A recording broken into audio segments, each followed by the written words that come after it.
Muchas bendiciones, jóvenes señoritas. En esta nueva oportunidad, mi persona, el profesor Pacha, le estará explicando el tema de la descomposición vectorial. Bien, comencemos.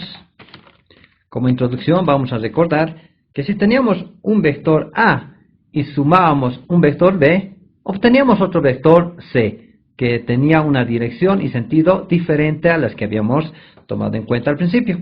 Ahora, si tenemos un vector C o vector resultante, lo podemos descomponer en un vector A y un vector B. ¿Sí? A eso se le llama descomposición vectorial. Entonces vamos a decir que la descomposición vectorial es obtener las componentes o proyecciones de un vector. También tengo que decirles que debemos introducir el concepto de ejes coordenados, ¿sí? Para realizar la descomposición vectorial necesariamente tenemos que descomponer en ejes coordenados X y Y y proyectarlos desde el origen hacia la dirección que nosotros tengamos. Por ejemplo, aquí tenemos un vector B y tenemos un ángulo, o en este caso una dirección. Y queremos descomponer. Pues para descomponer vamos a hacer lo siguiente. Si nosotros tenemos aquí un foco y proyectamos este vector, de seguro va a proyectarse una sombra, ¿verdad? En esta posición, en el eje Y. Y obtendremos esto, que sería la componente en el eje Y, que sería vector Y. Y si de la misma manera nosotros aquí colocamos un foco y proyectamos su sombra, va a proyectarse una sombra sobre el eje X, el cual va a estar definida por esto, que sería el vector X. ¿Sí? De esta manera pues se descompone un vector en el eje X y el eje Y. También esto se llama descomposición rectangular.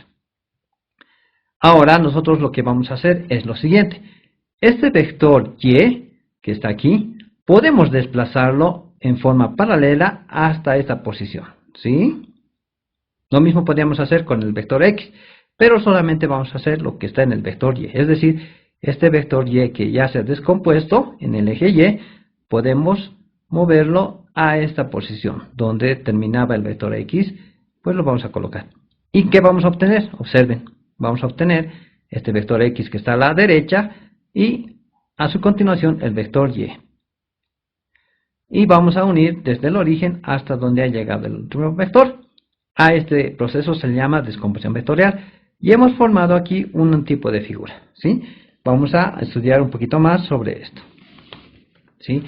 Si han observado, esa figura era un triángulo, pero tenía una particularidad muy diferente, muy especial. Cuando se formaba, cuando se había desplazado este vector Y a esta posición, se ha formado un ángulo de 90 grados. Y esto es muy importante, quiero que recuerden esto. ¿Para qué nos sirve esto? Bueno, vamos a hacer los pasos. Como primer paso es identificar de esta gráfica la hipotenusa. La hipotenusa es uno de estos lados que es más grande, pero nosotros en física vamos a identificarlo de la siguiente manera. Al frente va a formar 90 grados. Veamos bien. Aquí el único que forma 90 grados al frente había sido B. Entonces B es la hipotenusa. ¿De acuerdo? ¿Sí? Porque si nosotros creemos BY al frente forma un ángulo, pero no forma 90 grados. Si nosotros decimos de BX es la hipotenusa, al frente vemos y vamos a ver que forma un ángulo, pero tampoco es 90 grados. Entonces, ¿cómo hemos encontrado fácilmente? Pues al frente tiene que formarse 90 grados. Eso sería la hipotenusa. Segundo dice aplicar las razones trigonométricas. Y hay que despejar. Bueno, en matemáticas existen varias razones trigonométricas, de las cuales vamos a usar las tres principales, que serían el coseno, el seno y el tangente, ¿sí? Bueno, voy a explicarles un poquito sobre estas tres funciones trigonométricas. La primera, que es el coseno. El coseno, dice, de cualquier ángulo, es igual al cateto adyacente sobre la hipotenusa. ¿Qué entendemos por adyacente? Es el que está al lado, ¿sí? ¿Ya? Ahora, seno es igual al cateto opuesto, ¿sí? CO significa cateto y O es lo opuesto. Entonces, sería el lado que está al frente. ¿Al frente de qué? De un ángulo. Entonces, y eso hay que dividirlo entre la hipotenusa.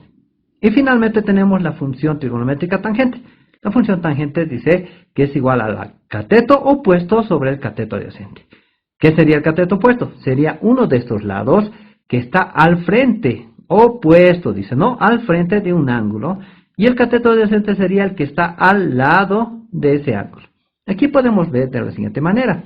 Si yo quiero trabajar, puedo decir, miren, coseno del ángulo θ, bueno, este ángulo se llama θ, es igual al cateto adyacente. El cateto adyacente sería el que está al lado. ¿Y quién está al lado? BX. Entonces copiamos BX y eso dividido dice entre la hipotenusa. La hipotenusa nosotros habíamos encontrado había sido B. ¿De acuerdo? Ahora vamos a despejar BX. Esta B que está dividiendo pasaría a multiplicar. Y nos quedaría BX igual a B por coseno de θ. ¿De acuerdo? Ahora la función seno. Dice que es cateto opuesto sobre hipotenusa. Ahora recuérdense, cuando dice opuesto quiere decir que está al frente de un ángulo. Aquí cateto opuesto entonces sería BY. Miren, seno de θ, ¿sí? Estamos viendo seno del ángulo θ es igual a cateto opuesto, dice. ¿Quién estaba al frente de este ángulo? BY, ¿de acuerdo? Y lo dividimos entre la hipotenusa. Nuevamente aquí vamos a despejar BY y vamos a ver que esto que está dividiendo pasaría a multiplicar. Por tanto, el vector BY va a ser igual a B, que es el vector, por el seno del ángulo θ.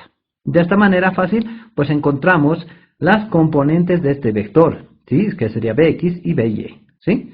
Siempre y cuando nos den como datos el valor del vector y su ángulo. Ahora, si en otro caso nos pidieran, en este caso, componer el vector, tendrían que darnos como datos BX y BY. Y podemos hacerlo de la siguiente manera, utilizando el teorema de Pitágoras.